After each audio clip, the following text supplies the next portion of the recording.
Halo, selamat pagi, selamat siang, selamat sore, selamat malam, dimanapun Anda berada.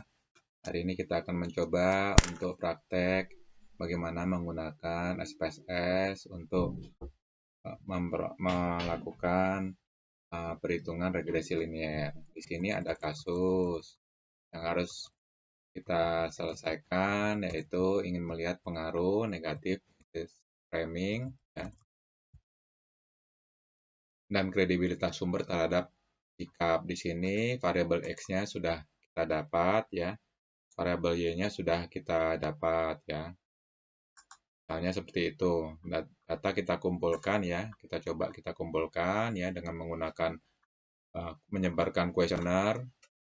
Bentar, dengan menyebarkan kuesioner lalu kita kumpulkan, ya, kita tabulasi, didapatlah X1 sekian data, X2 sekian data.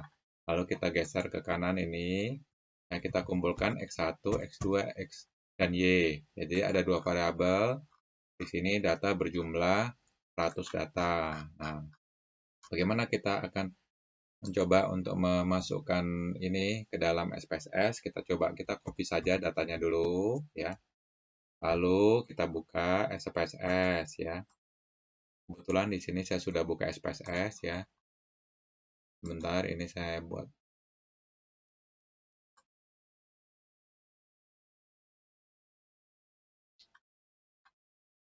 Oke, ya, kita copy dulu, ya.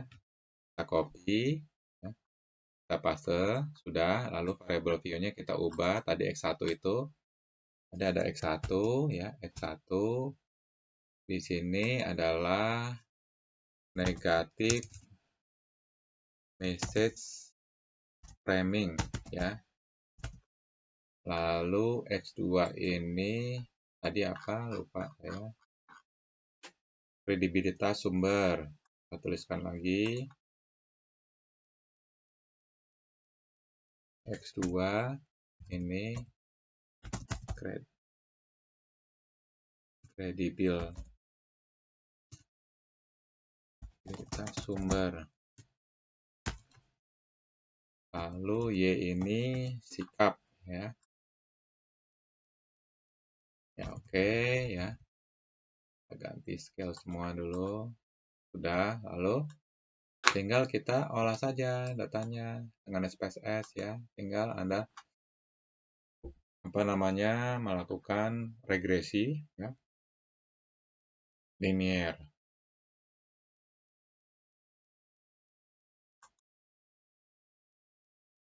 Negatif ini masukkan variabel dependennya sikap, Y-nya. Yang X-nya masukkan variabel independen. Ya, oke. Opsinya kita periksa dulu, oke, 0,05, ya.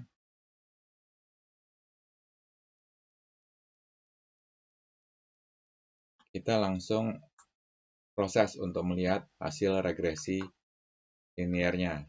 Ya, nah, di sini ditemukan ini, ya, koefisiennya, ya, koefisiennya ini kita copy saja, ya, hasilnya, ya.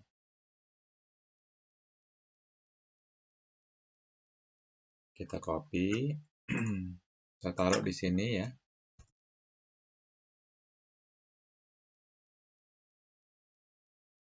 Nah, ini koefisiennya, ya, ini yang nanti. Lantas kita copy lagi hasil lainnya.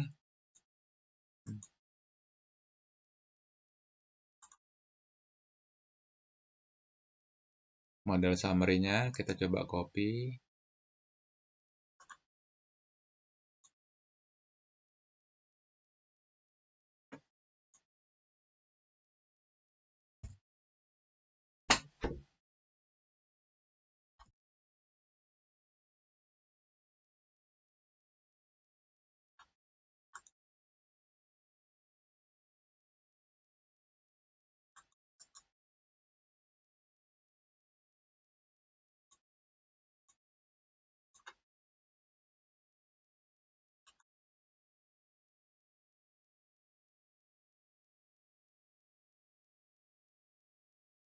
Oke, model summary sudah. Lalu kita coba copy lagi.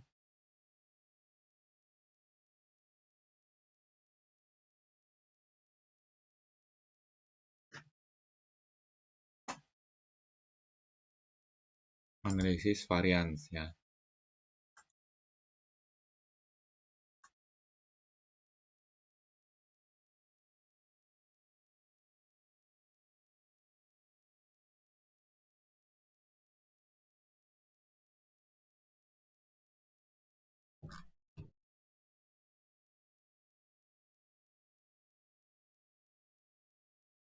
Oke, ya.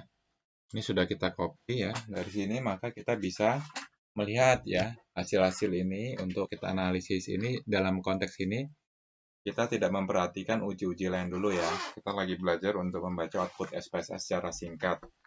Untuk nanti uji heteropedastisitas dan lain-lainnya kita sementara kita abaikan dulu ya. Pada prinsipnya kita ingin melihat bagaimana ketika data sudah kita rapihkan ya, maka proses selanjutnya menjadi lebih mudah. Sebenarnya sebelum data dirapikan itu di depannya ada uji reliabilitas, uji validitas, dan seterusnya ya. Terus nanti ada uji-uji lain. Tetapi di sini dalam konteks ini sementara kita ingin menampilkan cara ingin membaca hasil ya, ingin membaca hasil dari perhitungan ya. Nih di sini kelihatan ya dari hasil ini ya. Didapat hasil ya unstandard by B-nya ini berarti didapat persamaan sikap itu terhadap negatif message framing dan kredibilitas sumber ya. Bentuk regresi linearnya adalah Y sama dengan ya 10,522 ya ditambah 0,206 ya dari negatif message framing ditambah kredibilitas sumber ya 467 X2. Nah, ya. Oke. Di sini jelas ya untuk persamaan regresi linear. Nah, sedangkan ini karena regresi berganda, maka kita menggunakan adjusted R-square. Ya, ini menjelaskan bahwasannya model ini ya hanya bisa menjelaskan sebesar 0,431 ya. Berarti ada lagi sisanya ya sekitar saya genapkan saja ya sekitar 60% yang tidak bisa dijelaskan oleh model. Karena secara prinsip ya model summary ini sebenarnya adalah kalau ini koefisien alineasi ini atau error ini sama dengan kan 100% ya. 100% kurangi, saya bulatkan saja ya, 43% ya. Berarti sekitar 57% ya. 57% yang tidak bisa dijelaskan oleh model ini. Jadi kalau ini kita tambahkan di sini ada E ya. Nah, E inilah sebenarnya yang sekitar 57%. Jelas ya, saudara-saudara ya. Nah, dari sini kita bisa melihat ya apa keterkaitan antara hasil-hasil output SPSS ini. Demikian juga dengan hasil TUji. Ya, dari hasil TUji kita bisa cermati ya bahwasanya di sini ini berpengaruh ya karena lebih kecil daripada 0,05 ya. Nah, di sini ya, dari hasil TUji seperti ini. Nah, untuk koefisien yang paling berpengaruh ya, yang paling berpengaruh di antara dua ini ya, yang paling berpengaruh. Jadi dari model ya, dari model ya, dari model ini ya, dari model ya, model regresi ya, regresi Y tadi ya, Y ini ya, Y dugaan ini yang paling berpengaruh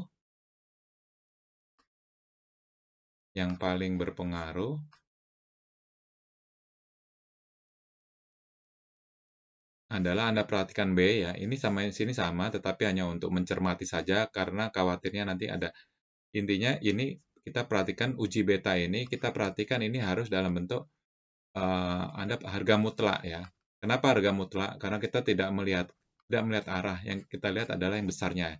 Yang besarnya 0,460, berarti yang paling berpengaruh adalah kredibilitas sumber ya. Kredibilitas sumber. Oke. Kita sebut X2 saja ya. Tuh, X2 ya. Ini X2 nih. Ini X2, ini X1. Oke.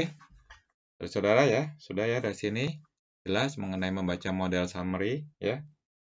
Terus kalau ANOVA-nya ini untuk apa? ANOVA ini nanti kita perhatikan di nilai F-nya ini. Di sini 0,05 ya, lebih kecil daripada 5% ya, yang menunjukkan bahwasannya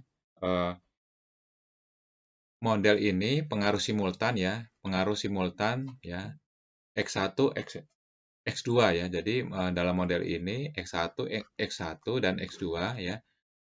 Tadi pengaruh negatif message framing dan kredibilitas sumber itu berpengaruh secara simultan ya. Berpengaruh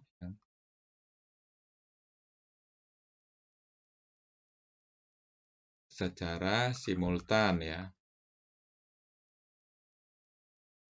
terhadap Y ya. Jadi ini penelitian cukup baik ya hasilnya ya, termasuk ideal ya. Oke ya, sementara itu nanti kita akan belajar lagi bagaimana caranya untuk melihat atau menguji heterokedastisitas. Tapi pada prinsipnya inilah mungkin tabel-tabel yang pada akhirnya nanti kita harus bisa mempresentasikan, memahami ini ya. Jadi apa maksud daripada adjusted R-square ya. Kalau regresi linear sederhana nanti cukup menggunakan R-square saja ya. Oke. Terus untuk ANOVA untuk berkaitan dengan simultan. Baik, terima kasih ya untuk materi singkat mengenai regresi linear berganda ini. Semoga bermanfaat.